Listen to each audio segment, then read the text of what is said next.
യേശുവിൽ ഏറ്റവും അനുഗ്രഹീതരായവരെ, ഇന്ന് 31-ാം തീയതിയാണല്ലോ. ഈ ഒരു മാസക്കാലം ഏറെ നാളത്തെ ഒരുക്കത്തോടെയുള്ള പ്രാർത്ഥനയ്ക്ക് ശേഷം നടത്തിയ 31 ദിവസത്തെ നിയോഗ പ്രാർത്ഥനയുടെ സമാപന ദിവസമാണ്. ഇതിൽ ഈ നാളുകൾ വരെ ഒരു ദിവസമെങ്കിലും പങ്കെടുത്ത ഒരാളുണ്ടെങ്കിൽ അവരെ ഓർത്ത് നന്ദി പറയുകയാണ്.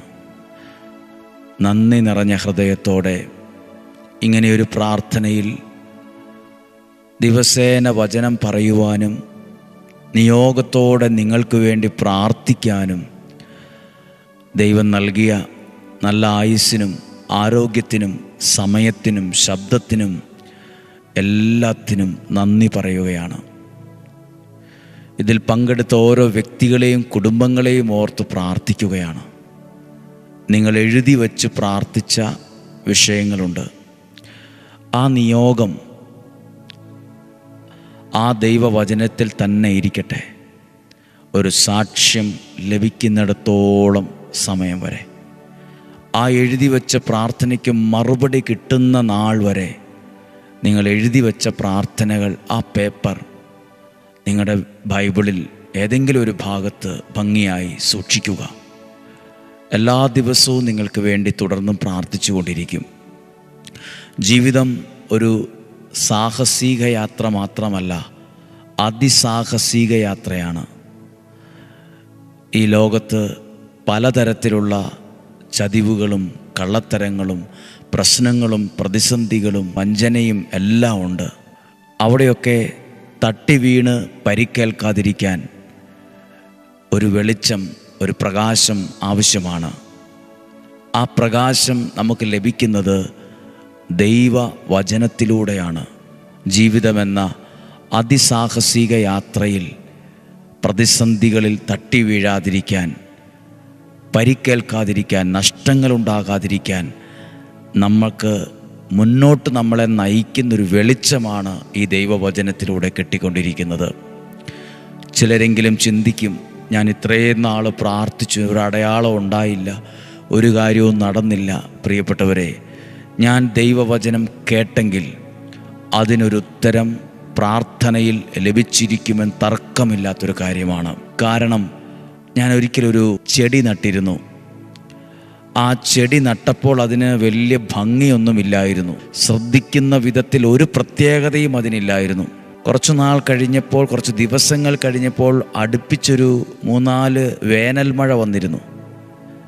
ആ വേനൽ മഴയ്ക്ക് ശേഷം ഞാൻ ആ ചെടിയിൽ കണ്ട പ്രത്യേകത, അതിൽ നിന്ന് നല്ല ശക്തിയോടെ ജീവനുള്ള തളിർപ്പുകൾ ഉണ്ടാവുകയും അത് മൊട്ടിടാനും പൂക്കാനും ഒക്കെ തുടങ്ങുന്ന വിധത്തിൽ നല്ലതായി അതങ്ങ് മാറി.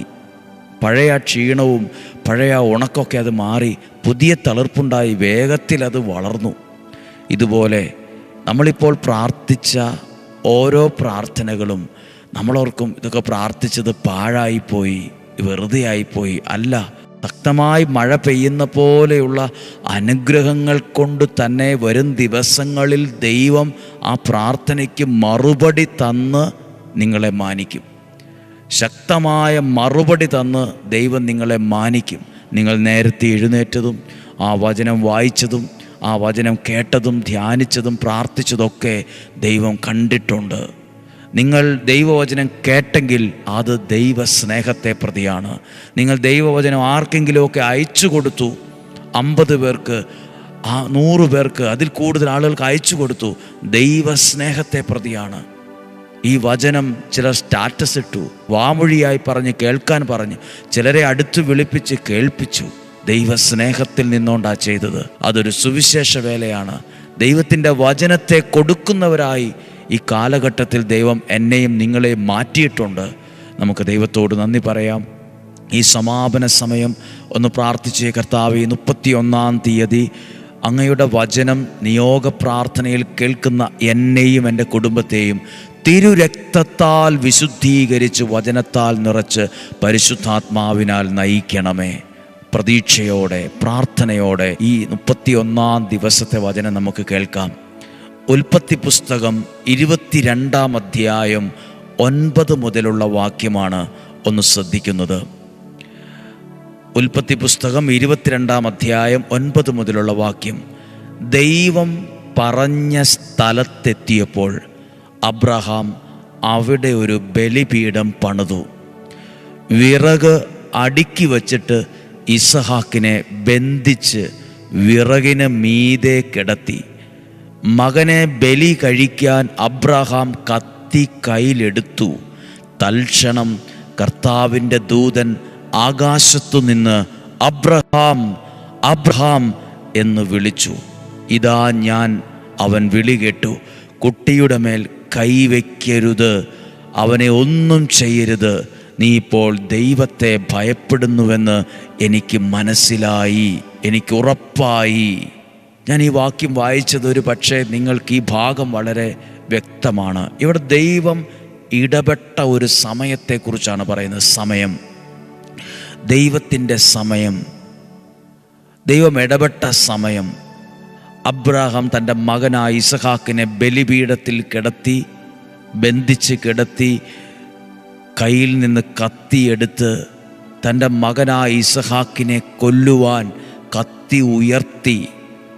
അപ്പോൾ കത്തിയുടെ മുനയും ശരീരവും തമ്മിൽ സെക്കൻഡുകളുടെ അകലമാണുള്ളത്. കുറഞ്ഞ സമയം കൂടെ കഴിഞ്ഞായിരുന്നെങ്കിൽ ആ കത്തി ആ ഇസഹാക്കിൻ്റെ ശരീരത്ത് കയറുമായിരുന്നു, ഒരപകടം സംഭവിക്കുമായിരുന്നു. എന്നാൽ ആ കത്തി എടുത്തു ഉയർത്തി, കത്തിയുടെ മുനയും ഇസഹാക്കിൻ്റെ ശരീരവും തമ്മിൽ മൈന്യൂട്ട് സെക്കൻഡുകളുടെ വ്യത്യാസം. അവിടെ ഒരു കാര്യം ശ്രദ്ധിക്കണം.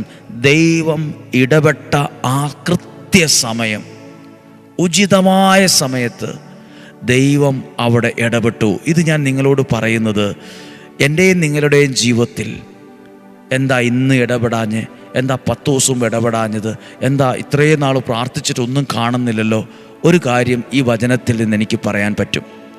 പ്രാർത്ഥിച്ച, ദൈവത്തിൻ്റെ വചനം കേട്ട നിങ്ങളുടെ ജീവിതത്തിൽ, നിങ്ങളുടെ കുടുംബത്തിൽ നമ്മൾ വിചാരിക്കുന്ന ഒരു സമയത്തായിരിക്കില്ല, പക്ഷേ നിങ്ങളുടെ ഏറ്റവും ആവശ്യ സമയത്ത് തന്നെ, ഉചിതമായ സമയത്ത് തന്നെ, കൃത്യസമയത്ത് ദൈവം നിങ്ങളുടെ ജീവിതത്തിൽ ഇടപെട്ടിരിക്കും. അവിടെ ഒരു വാക്ക് എഴുതിയിട്ടുണ്ട്, ഒരു വചനം എഴുതിയിട്ടുണ്ട്. നീ ഇപ്പോൾ ദൈവത്തെ ഭയപ്പെടുന്നുവെന്ന് എനിക്ക് ഉറപ്പായെന്ന്. ഒരു പരീക്ഷയിൽ അബ്രഹാം ജയിച്ചു. നമ്മൾ ഈ 31 ദിവസം വചനം കേട്ടപ്പോൾ ദൈവസ്നേഹത്തിൽ നിന്ന് ആ വചനം കേട്ടുവെന്ന് ദൈവത്തിന് നല്ല ഉറപ്പുണ്ട്. ഇപ്പോൾ നമ്മുടെ പ്രാർത്ഥന നമ്മൾ നല്ല ഉറപ്പുള്ള വിശ്വാസത്തോടെ പ്രാർത്ഥിച്ചെന്ന് ദൈവത്തിന് ഉറപ്പായിട്ടുണ്ട്. ഇനി ദൈവത്തിൽ നിന്നുള്ള അനുഗ്രഹം കൃത്യസമയത്ത് എൻ്റെ ജീവിതത്തിൽ വരും. സമയം തെറ്റുകയില്ല, സമയം തെറ്റുകയില്ല. നമ്മുടെ സമയം തെറ്റും, നമ്മുടെ സമയം ചിലപ്പോൾ മാറിപ്പോകും, പക്ഷെ ദൈവത്തിൻ്റെ സമയം തെറ്റുകയില്ല. കൃത്യസമയത്ത് അബ്രാഹത്തിൻ്റെയും ഇസഹാക്കിൻ്റെയും ഒക്കെ ജീവിതത്തിൽ ദൈവം ഇടപെട്ടെങ്കിൽ ഇന്ന് വിശ്വസിച്ച് ഞാൻ എഴുതിയിട്ട പ്രാർത്ഥിച്ച ഈ നിയോഗ പ്രാർത്ഥനയിൽ ഒരു നിയോഗത്തോടെ ദൈവസ്നേഹത്തിൽ നിന്നുകൊണ്ട് ഈ പ്രാർത്ഥന പങ്കെടുത്ത നിങ്ങളോട് എനിക്ക് പറയാൻ പറ്റും, കൃത്യസമയത്ത് ആ സമയം തെറ്റില്ല. ആ സമയം ദൈവത്തിൻ്റെ സമയമാണ്. ബൈബിളിൽ ഒത്തിരി സമയം എന്ന വാക്കുണ്ട്. കാനായിലെ കുടുംബത്തിൽ യേശു പറഞ്ഞു, എൻ്റെ സമയം ഇനിയും ആയിട്ടില്ല. സമയം, ദൈവത്തിൻ്റെ സമയം. പ്രിയപ്പെട്ടവരെ, നിങ്ങൾ കുഞ്ഞുങ്ങളുടെ വിഷയവുമായി ബന്ധപ്പെട്ടാണോ, കുടുംബത്തിൻ്റെ കാര്യവുമായി ബന്ധപ്പെട്ടാണോ, സാമ്പത്തിക പ്രതിസന്ധിയുടെ മുമ്പിലാണോ, കടബാധ്യതയുടെ മുമ്പിൽ, രോഗപീഠകളുടെ മുമ്പിലാണോ, ഇങ്ങനെ വിശ്വസിച്ച് കൃത്യസമയത്ത് എൻ്റെയും നിങ്ങളുടെയും ജീവിതത്തിൽ ദൈവം ഇടപെട്ടിരിക്കും. ഞാനിപ്പോൾ നിൽക്കുന്നത് കൃത്യസമയത്ത് ദൈവം ഇടപെട്ട ഒരു സ്ഥലത്താണ്.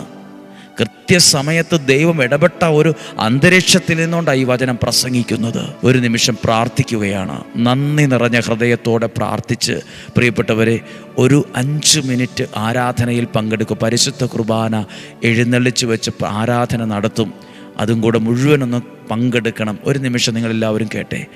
ഈ നിയോഗ പ്രാർത്ഥനയിൽ 1-ാം തീയതി മുതൽ പങ്കെടുത്ത ഓരോ മാതാപിതാക്കൾ, യുവതി യുവാക്കൾ, കുഞ്ഞുങ്ങൾ, ആരുമാകട്ടെ, എല്ലാവരെയും ദൈവസ്നേഹത്തിൽ നിന്നുകൊണ്ട് അനുഗ്രഹിക്കുകയും നന്ദി പറയുകയും ചെയ്യുവാണ്.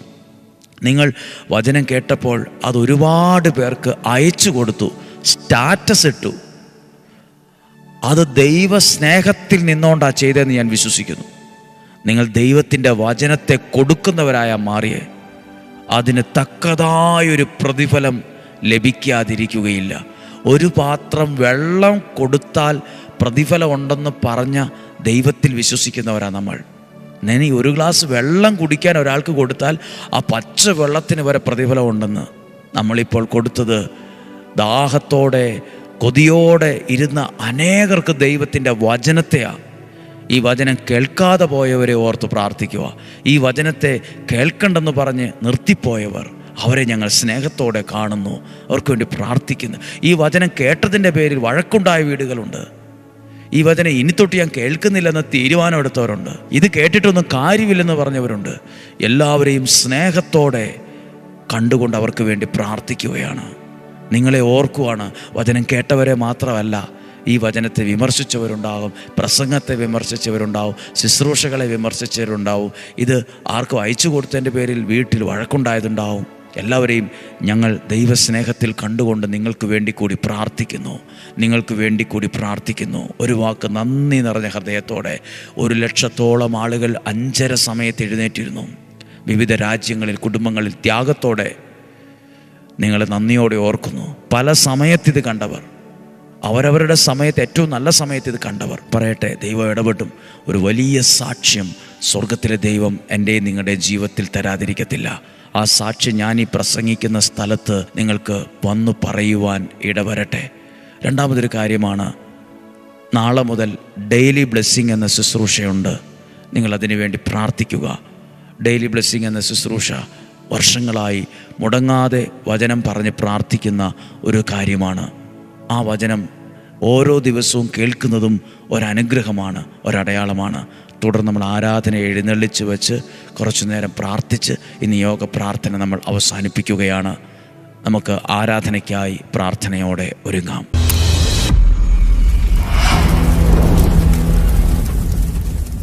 പ്രിയപ്പെട്ടവരെ, നിയോഗ പ്രാർത്ഥനയുടെ സമാപന ദിവസമായ 31-ാം തീയതി ഈ ഒരു മാസക്കാലം ഈ ആലയത്തിൽ കിട്ടിയ എഴുതി സമർപ്പിച്ച ഓരോ നിയോഗങ്ങളും അവരുടെ ആവശ്യങ്ങളും പ്രാർത്ഥനകളും ഞങ്ങളൊരു കുടുംബമായി ദൈവസന്നിധിയിൽ ഇപ്പോൾ സമർപ്പിച്ച് പ്രാർത്ഥിക്കുകയാണ്. പ്രിയപ്പെട്ട സോജനച്ചനും പ്രിയപ്പെട്ട ശുശ്രൂഷകരും എല്ലാവരും ചേർന്ന് ദൈവസന്നിധിയിലേക്ക് ഏൽപ്പിച്ചു കൊടുക്കുകയാണ്. മുടങ്ങാതെ രാവിലെ 5:30 തന്നെ എഴുന്നേറ്റ് ഒരു വില കൊടുത്ത് പ്രാർത്ഥിച്ച ലക്ഷക്കണക്കിന് വ്യക്തികൾ, കുടുംബങ്ങൾ നമ്മുടെ മുമ്പിലുണ്ട്. കണ്ണുനീരോടെ എഴുതിയിട്ട ഓരോ നിയോഗങ്ങളും അവരവരുടെ വീടുകളിൽ പ്രാർത്ഥനാമുറി സൂക്ഷിച്ചിട്ടുണ്ട്. ചില ആളുകൾ അവരുടെ ആവശ്യങ്ങളെ ദൈവസന്നിധിയിൽ ഇപ്പോൾ എഴുതി ഏൽപ്പിച്ചിട്ടുണ്ട്. നമുക്കൊരു നിമിഷം കരങ്ങളെ ഉയർത്തി ആ ജനത്തിൻ്റെ നേരെ ഒന്ന് തിരിഞ്ഞ് ഇതിൽ പങ്കെടുത്ത എല്ലാവരെയും ഒന്ന് അനുഗ്രഹിച്ച് പ്രാർത്ഥിക്കാം. 1000 സാക്ഷ്യങ്ങൾ ഉണ്ടാകത്തക്ക വിധം, ഒത്തിരി അത്ഭുതങ്ങൾ, ദൈവപ്രവർത്തികൾ സംഭവിക്കത്തക്ക വിധം അടയാളങ്ങൾ ചെയ്യണമേ എന്ന് മനസ്സറിഞ്ഞൊന്ന് സ്തുതിച്ച് പ്രാർത്ഥിക്കാം. Hallelujah, hallelujah. കർത്താവേ, ഞങ്ങളൊരു കുടുംബമായി സമർപ്പിച്ച് പ്രാർത്ഥിക്കുന്നു. ഓരോരുത്തരുടെ പ്രാർത്ഥനയ്ക്കും മറുപടി കൊടുക്കണമേ. ഓരോരുത്തരുടെ ആവശ്യങ്ങളെയും അങ്ങ് കാണണമേ. ഓരോ കുടുംബങ്ങളെ അനുഗ്രഹിക്കണമേ. ഓരോ മാതാപിതാക്കളെ അനുഗ്രഹിക്കണമേ. ഓരോ യുവതി യുവാക്കളെയും ഓരോ കുഞ്ഞുങ്ങളെയും എല്ലാം അനുഗ്രഹിച്ച് പ്രാർത്ഥിക്കുന്നു. അനുഗ്രഹിച്ച് രോഗികൾ സൗഖ്യമാകണമെന്ന് പ്രാർത്ഥിക്കുന്നു. പുതിയ വഴികളെ തുറന്നു കൊടുക്കണമെന്ന് പ്രാർത്ഥിക്കുന്നു. അവരുടെ പ്രതിസന്ധികൾ മാറണമെന്ന് പ്രാർത്ഥിക്കുന്നു. എല്ലാ സങ്കടങ്ങളും മാറണമെന്ന് പ്രാർത്ഥിക്കുന്നു. Hallelujah, hallelujah. കർത്താവേ, അങ്ങയുടെ അത്ഭുതം പ്രവർത്തിക്കുന്ന കരം ഈ നിയോഗങ്ങളുടെ മേൽ, കുടുംബങ്ങളുടെ മേൽ, നിയോഗ പ്രാർത്ഥനയിൽ പങ്കെടുത്ത സകലരുടെ മേലും ഉണ്ടാകട്ടെ എന്ന് പ്രാർത്ഥിക്കുന്നു. ഹല്ലേലൂയ, ഹല്ലേലൂയ, ഹല്ലേലൂയ, ഹല്ലേലൂയ, ഹല്ലേലൂയ, ഹല്ലേലൂയ. പ്രിയപ്പെട്ടവരെ, നമ്മൾ ഇന്ന് പറഞ്ഞ വചനം കൃത്യസമയത്ത് ദൈവം ഇടപെടുമെന്നാണ്. കൃത്യസമയത്ത് അതിനുവേണ്ടി പറഞ്ഞ വചനം, അബ്രഹാം മകനായ ഇസഹാക്കിനെ ബലിയർപ്പിക്കാൻ ബലിപീഠം ഉണ്ടാക്കി അതിൽ കുട്ടിയെ കിടത്തി കത്തി കയ്യിലെടുത്ത് ആ കത്തി മുനയ്ക്കും ആ ശരീരത്തിന്, ഇസഹാക്കിൻ്റെ ശരീരവും തമ്മിൽ മൈന്യൂട്ട് സെക്കൻഡിൻ്റെ വ്യത്യാസമേ ഉണ്ടായിരുന്നുള്ളൂ. ആ കൃത്യസമയത്ത് ദൈവം ഇടപെട്ടെങ്കിൽ നമുക്ക് ഒരുമിച്ച് ഇങ്ങനെ വിശ്വസിക്കാം. ഈ നിയോഗ പ്രാർത്ഥനയിൽ പങ്കെടുത്ത ഓരോരുത്തരുടെയും പ്രാർത്ഥനകളിൽ, അവരുടെ കുടുംബങ്ങളിൽ കൃത്യസമയത്ത് ദൈവം ഇടപെടും, കൃത്യസമയത്ത് ഇടപെടും.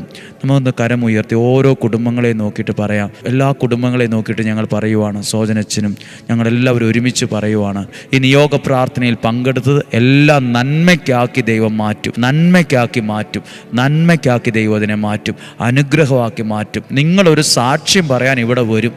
ഈ പുണ്യഭൂമിയിൽ നിങ്ങളൊരു സാക്ഷ്യം പറയാൻ ഇന്നല്ലെങ്കിൽ നാളെ വരും.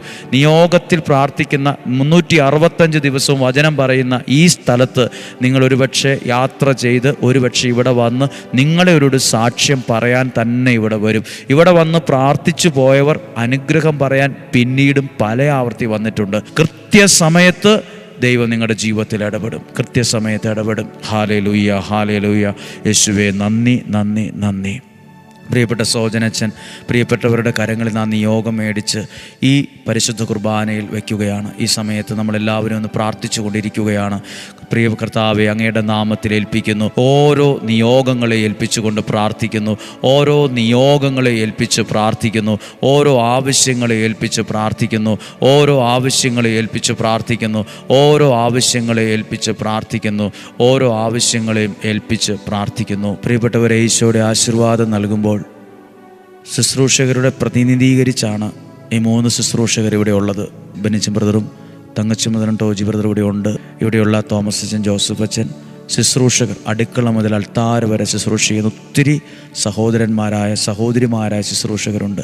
നമുക്കൊരു കുടുംബമായി കരങ്ങളെ ഉയർത്തി പ്രാർത്ഥിക്കുമ്പോൾ, പ്രിയപ്പെട്ട സോജനച്ചൻ പരിശുദ്ധ കുർബാനയെടുത്ത് ഉയർത്തി ആശീർവദിച്ച് പ്രാർത്ഥിക്കുമ്പോൾ നമുക്കെല്ലാവർക്കും പ്രാർത്ഥിക്കാം. ഹല്ലേലൂയ. കർത്താവേ, ഞങ്ങൾ അങ്ങയുടെ സന്നിധിയിൽ പ്രാർത്ഥിക്കുന്നു. എല്ലാവരെയും അനുഗ്രഹിക്കണമേ, അനുഗ്രഹിക്കണമേ, അനുഗ്രഹിക്കണമേ.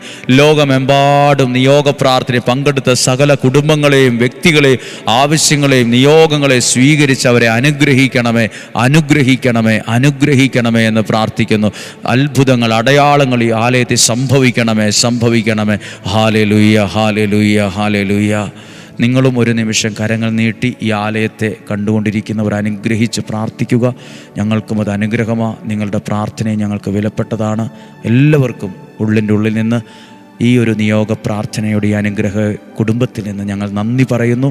നിങ്ങളുടെ നൽകിയ സ്നേഹത്തിനും സഹകരണത്തിനും നന്ദി. നാളെയും 5:30 ഡെയിലി ബ്ലെസ്സിംഗ് ശുശ്രൂഷകൾ പങ്കെടുക്കാം. ഒരുമിച്ച് കാണാം, ഒരുമിച്ച് പ്രാർത്ഥിക്കാം.